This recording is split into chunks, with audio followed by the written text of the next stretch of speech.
Jewelry in Greece was hardly worn and was mostly used for public appearances or on special occasions. It was frequently given as a gift and was predominantly worn by women to show their wealth, social status, and beauty. The jewelry was often supposed to give the wearer protection from the evil eye or endowed the owner with supernatural powers, while others had a religious symbolism. Older pieces of jewelry that have been found were dedicated to the gods. They worked two styles of pieces, cast pieces and pieces hammered out of sheet metal.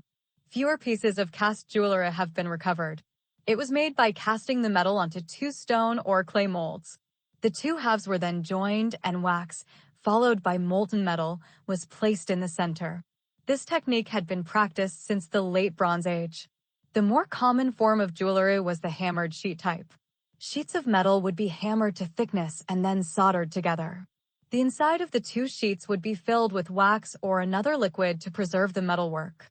Different techniques, such as using a stamp or engraving, were then used to create motifs on the jewelry. Jewels may then be added to hollows or glass poured into special cavities on the surface. The Greeks took much of their designs from outer origins, such as Asia, when Alexander the Great conquered part of it. In earlier designs, other European influences can also be detected. When Roman rule came to Greece, no change in jewelry designs was detected. However, by 27 BC, Greek designs were heavily influenced by the Roman culture.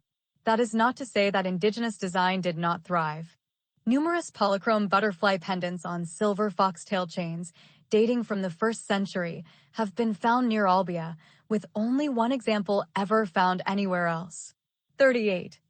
The bee pendant, an iconic Minoan jewel, 1700 to 1600 BC, gold, width 4.6 centimeters, 1.8 in, from Chrysolakos, gold pit, complex at Malea, Archaeological Museum of Heraklion, Greece. 39, 40. Mycenaean necklace, 1400 to 1050 BC, gilded terracotta, diameter of the rosettes, 2.7 centimeters, 1.1 in, with variations of circa 0.1 centimeters, 0.039 in.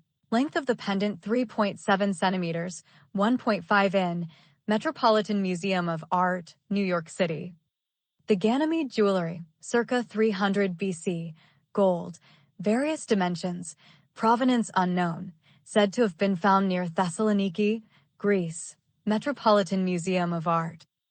Necklace, circa 200 BC, gold, moonstone, garnet, emerald, cornelian, baroque pearl and banded. Agate, overall, 39.4 centimeters, 15.5 in, Cleveland Museum of Art, Cleveland. Etruscan, edit. Main article, Etruscan jewelry. Gorgons, pomegranates, acorns, lotus flowers, and palms were a clear indicator of Greek influence in Etruscan jewelry. The modeling of heads, which was a typical practice from the Greek severe period, was a technique that spread throughout the Etruscan territory. An even clearer evidence of new influences is the shape introduced in the Orientalizing era, the bully, a pear-shaped vessel used to hold perfume. Its surface was usually decorated with repoussé and engraved symbolic figures. Much of the jewelry found was not worn by Etruscans, but were made to accompany them in the afterworld. Most, if not all, techniques of Etruscan goldsmiths were not invented by them, as they are dated to the 3rd millennium BC. The Volsci set of jewelry, early 5th century, gold, glass, rock crystal, agate, and carnelian, various dimensions.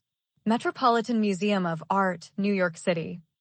Earring in the form of a dolphin, 5th century BC, gold, 2.1 by 1.4 by 4.9 centimeters, 0.83 in times 0.55 in times 1.93 in, Metropolitan Museum of Art. Bulla with Daedalus and Icarus, 5th century BC, gold, 1.6 by 1 by 1 centimeter, 0.63 in times 0.39 in times 0.39 in, Walters Art Museum, Baltimore. Earring, gold and silver, 1.5 by 0.4 by 1.4 centimeters, 0.59 in times 0.16 in times 0.55 in Metropolitan Museum of Art. Rome, edit. The Great Cameo of France, second quarter of the 1st century AD, 5-layered sardonyx, 31 by 26.5 centimeters, 12.2 in times 10.4 in Cabinet de Médailles, Paris. Although jewellery work was abundantly diverse in earlier times, especially among the barbarian tribes such as the Celts, when the Romans conquered most of Europe, jewellery was changed as smaller factions developed the Roman designs. The most common artifact of early Rome was the brooch, which was used to secure clothing together. The Romans used a diverse range of materials for their jewellery from their extensive resources across the continent. Although they used gold, they sometimes used bronze or bone, and in earlier times, glass beads and pearl. As early as 2,000 years ago, they imported Sri Lankan sapphires and Indian diamonds, and used emeralds and amber in their jewellery. In Roman-ruled England, fossilized wood called jet from northern England was often carved into pieces of jewellery. The early Italians worked in crude gold and created clasps, necklaces, earrings, and bracelets. They also produced larger pendants that could be filled with perfume. Like the Greeks, often the purpose of Roman jewelry was to ward off the evil eye given by other people. Although women wore a vast array of jewelry, men often only wore a finger ring. Although they were expected to wear at least one ring, some Roman men wore a ring on every finger, while others wore none. Roman men and women wore rings with an engraved gem on it that was used with wax to seal documents, a practice that continued into medieval times when kings and noblemen used the same method.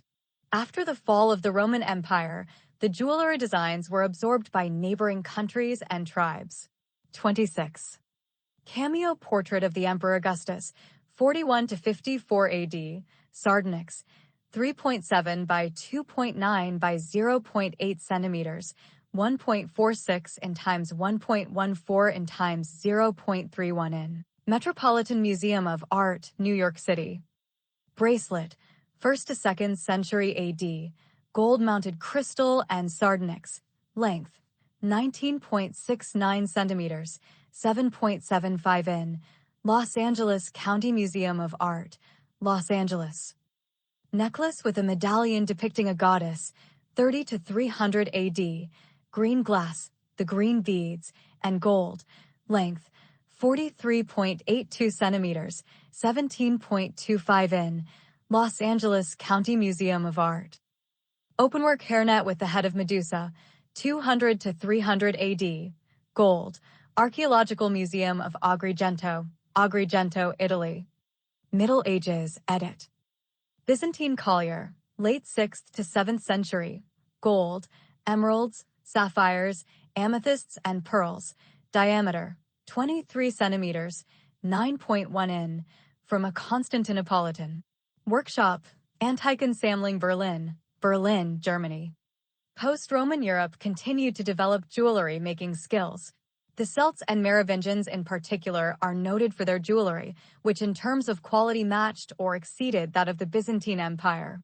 Clothing fasteners, amulets, and, to a lesser extent, signet rings, are the most common artifacts known to us. A particularly striking Celtic example is the Tara brooch. 41. The torque was common throughout Europe as a symbol of status and power. By the 8th century, jeweled weaponry was common for men, while other jewelry, with the exception of signet rings, seemed to become the domain of women. Grave goods found in a 6th to 7th century burial near Chalon-sur-Saône are illustrative. A young girl was buried with 2 silver fibulae, a necklace, with coins, bracelet, gold earrings, a pair of hairpins, comb, and buckle. 42. The Celts specialized in continuous patterns and designs, while Merovingian designs are best known for stylized animal figures. 43. They were not the only groups known for high-quality work.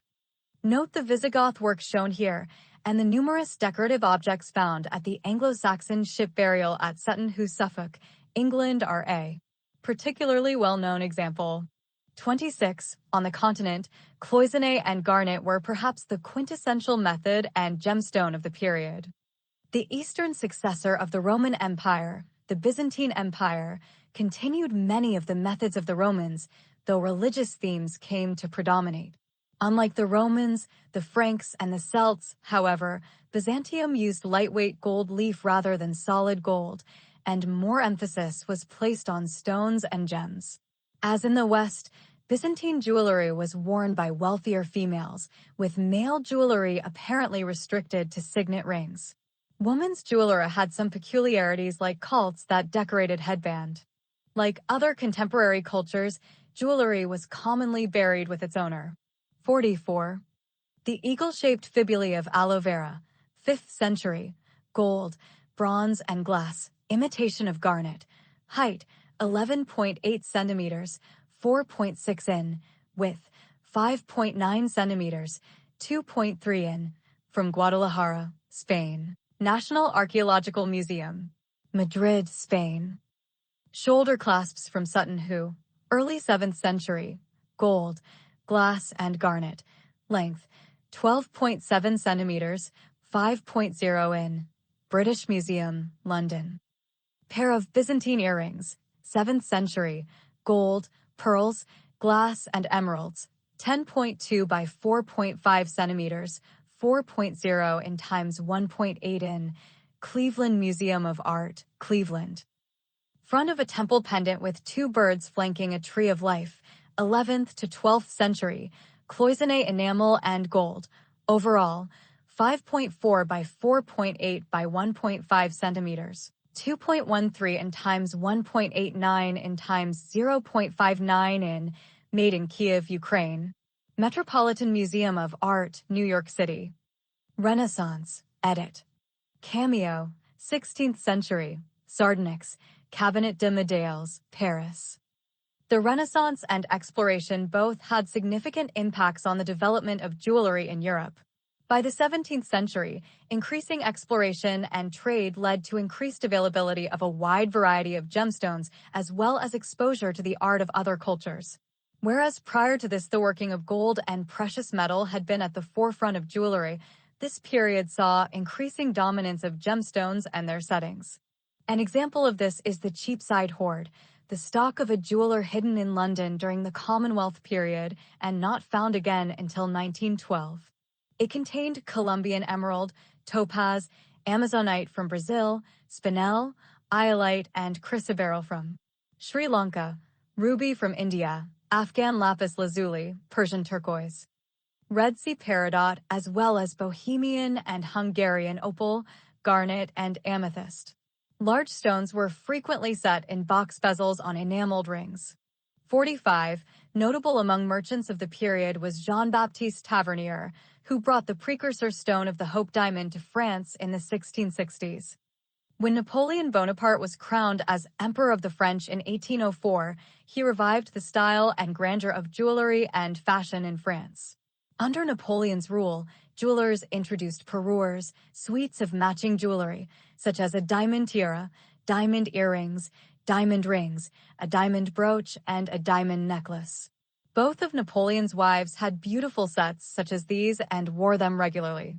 Another fashion trend resurrected by Napoleon was the cameo. Soon after his cameo-decorated crown was seen, cameos were highly sought. The period also saw the early stages of costume jewelry, with fish scale-covered glass beads in place of pearls or conch shell cameos instead of stone cameos. New terms were coined to differentiate the arts. Jewelers who worked in cheaper materials were called bijoutiers, while jewelers who worked with expensive materials were called joailliers, a practice which continues to this day. Romanticism, edit. Russian earring, 19th century, silver, enamel, and red glass beads. Overall, 6.4 by 2.6 centimeters, 2.5 in times 1.0 in. Cleveland Museum of Art, Cleveland. Starting in the late 18th century, Romanticism had a profound impact on the development of Western jewelry. Perhaps the most significant influences were the public's fascination with the treasures being discovered through the birth of modern archaeology and a fascination with medieval and Renaissance art. Changing social conditions and the onset of the Industrial Revolution also led to growth of a middle class that wanted and could afford jewelry. As a result, the use of industrial processes, cheaper alloys, and stone substitutes led to the development of paste or costume jewelry. Distinguished goldsmiths continued to flourish, however, as wealthier patrons sought to ensure that what they wore still stood apart from the jewelry of the masses, not only through use of precious metals and stones, but also those superior artistic and technical work. One such artist was the French goldsmith François-Désiré Froment-Meurice. A category unique to this period and quite appropriate to the philosophy of Romanticism was mourning jewelry. It originated in England, where Queen Victoria was often seen wearing jet jewelry after the death of Prince Albert, and it allowed the wearer to continue wearing jewelry while expressing a state of mourning at the death of a loved one. 46. In the United States, this period saw the founding in 1837 of Tiffany & Company by Charles Louis Tiffany. Tiffany's put the United States on the world map in terms of jewelry and gained fame, creating dazzling commissions for people such as the wife of Abraham Lincoln. Later, it would gain popular notoriety as the setting of the film Breakfast at Tiffany's. In France, Pierre Cartier founded Cartier SA in 1847, while 1884 saw the founding of Bulgari in Italy. The modern production studio had been born and was a step away from the former dominance of individual craftsmen and patronage. This period also saw the first major collaboration between East and West. Collaboration in wartime between German and Japanese artists led to Shakudo plaques set into filigree frames being created by the Steffler firm in 1885. 47, perhaps the grand finale, and an appropriate transition to the following period, were the masterful creations of the Russian artist Peter Karl Faberge, working for the Imperial Russian court, whose Faberge eggs and jewelry pieces are still considered as the epitome of the goldsmith's art. 18th century/Romanticism, Renaissance, edit. Many whimsical fashions were introduced in the extravagant 18th century. Cameos that were used in connection with jewelry were the attractive trinkets, along with many of the small objects such as brooches, earrings, and scarf pins. Some of the necklets were made of several pieces joined with the gold chains were in, and bracelets were also made sometimes to match the necklet and the brooch. At the end of the century, the jewelry with cut steel intermixed with large crystals was introduced by an Englishman, Matthew Bolton of Birmingham. 48. Art Nouveau, edit. Breastplate with the peacocks, René Lalique, circa 1898 to 1900, gold, enamels, opals, and diamonds, Calouste Gulbenkian Museum, Lisboa, Portugal. In the 1890s, jewelers began to explore the potential of the growing Art Nouveau style and the closely related German Jugendstil, British, and to some extent American, arts and crafts movement, Catalan, modernism, Austro-Hungarian secession, Italian liberty, etc. Art Nouveau jewelry encompassed many distinct features, including a focus on the female form and an emphasis on color, most commonly rendered through the use of enameling techniques including basse-taille, champleve, cloisonné, and plique-jour. Motifs included orchids, irises, pansies, vines, swans, peacocks, snakes, dragonflies, mythological creatures, and the female silhouette. René Lalique, working for the Paris shop of Samuel Bing, was recognized by contemporaries as a leading figure in this trend. The Darmstadt Artists Colony and Wiener Werkstatt provided perhaps the most significant input to the trend, while in Denmark George Jensen, though best known for his silverware, also contributed significant pieces. In England, Liberty and Company, notably through the Kimrick designs of Archibald Knox, and the British arts and crafts movement of Charles Robert Ashby contributed slightly more linear, but still characteristic designs. The new style moved the focus of the jeweler's art from the setting of stones to the artistic design of the piece itself. Lalique's dragonfly design is one of the best examples of this. Enamels played a large role in technique, while sinuous organic lines are the most recognizable design feature. The end of World War I once again changed public attitudes, and a more sober style developed. 49. The Dragonfly Brooch, by René Lalique, circa 1897 to 1898, gold, vitreous enamel, chrysoprase, chalcedony, moonstone and diamond, height, 23 centimeters, 9.1 in, width, 26.5 centimeters, 10.4 in, Calouste Gulbenkian Museum, Lisboa, Portugal. Necklace, by René Lalique, 1897 to 1899, gold, enamel, opals and amethysts, overall diameter, 24.1 centimeters, 9.5 in, Metropolitan Museum of Art, New York City. The Snake's Brooch, by René Lalique, gold and enamel, Calouste Gulbenkian Museum. Air ornement, en art nouveau masterpiece, by René Lalique, c'est 1902, gold, emerald and diamonds, Musée d'Orsay, Paris. Art Deco edit. Growing political tensions, the after effects of the war, and a reaction against the perceived decadence of the turn of the 20th century led to simpler forms, combined with more effective manufacturing for mass production of high-quality jewelry. Covering the period of the 1920s and 1930s, the style has become popularly known as Art Deco.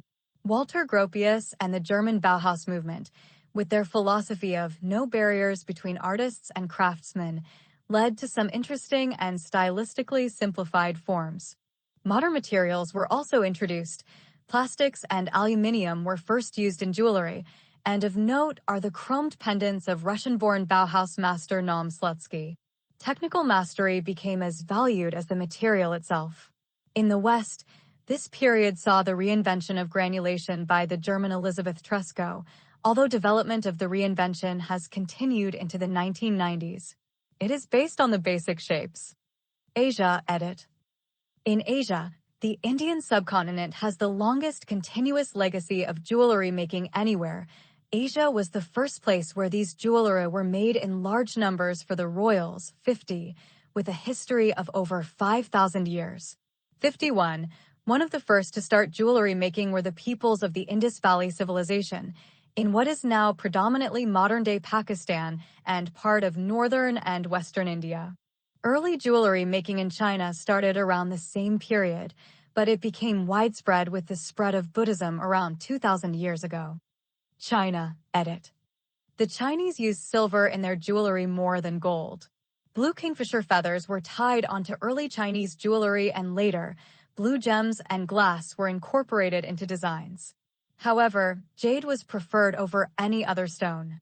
The Chinese revered jade because of the human-like qualities they assigned to it, such as its hardness, durability, and beauty. 8. The first jade pieces were very simple, but as time progressed, more complex designs evolved. Jade rings from between the 4th and 7th centuries BC show evidence of having been worked with a compound milling machine, hundreds of years before the first mention of such equipment in the West. 52. In China, the most uncommon piece of jewelry is the earring, which was worn neither by men nor women. 53. In modern times, earrings are still considered culturally taboo for men in China. In fact, in 2019, the Chinese video streaming service iQIYI began blurring the ears of male actors wearing earrings. Amulets were common, often with a Chinese symbol or dragon. Dragons, Chinese symbols, and phoenixes were frequently depicted on jewelry designs. The Chinese often placed their jewelry in their graves. Most Chinese graves found by archaeologists contain decorative jewelry. 54. Fluted ring with a dragon head, Huan, circa 475 BC. Jade, nephrite, overall, 9.1 centimeters, 3.6 in, Cleveland Museum of Art, Cleveland.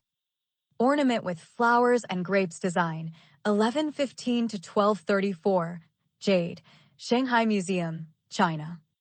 Exine-shaped jewelry, 1368 to 1644, gold, ruby, pearl, and other gemstones, about the size of an adult human's palm, Dingling, Beijing, China. Hat ornament, 18th to 19th century, gold, gilded metal, kingfisher feathers, glass and semi-precious stones, various dimensions, Metropolitan Museum of Art, New York City.